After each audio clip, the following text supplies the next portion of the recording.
talk about sport, and I am starting try to make a connection with your business.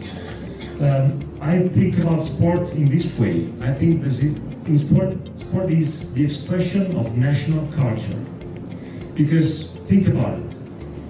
Whatever sport you have in your mind, you have the same rules, you have the same pitch, the same gym all over the world, but the interpretation of the game comes from your culture. That's why an Italian, a Brazilian, a Ukrainian, a Russian, and so forth, act differently in the field because of your culture.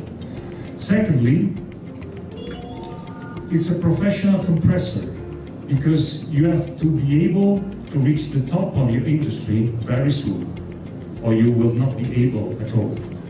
And it's also, thank you, and it's also a change accelerator because of the fact that your career is very short.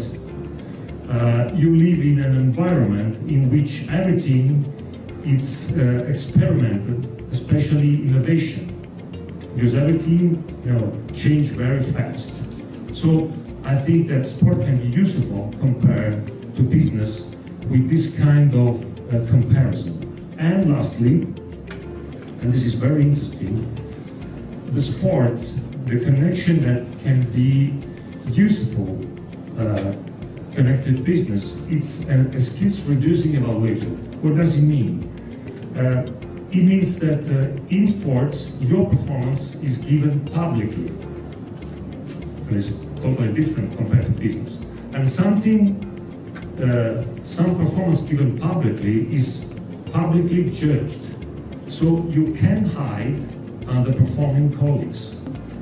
So sport and business are results oriented.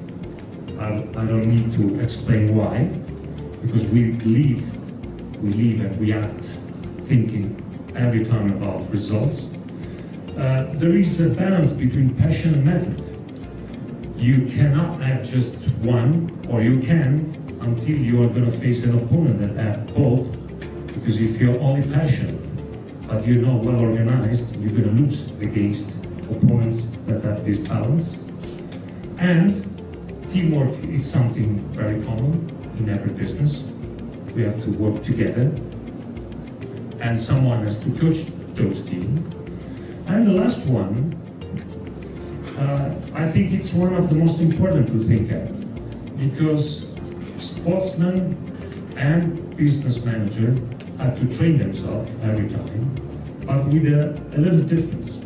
In the sports environment, you normally train yourself 95% of your time, performing just 5% of your time. In business, it's not different, it's the opposite. We don't have time to train ourselves, and this is a problem, especially now in which our hard skills are changing so rapidly that if you're not going to train yourself in a continuous improvement and learning, you're not going to be valuable as always in your environment, in your companies.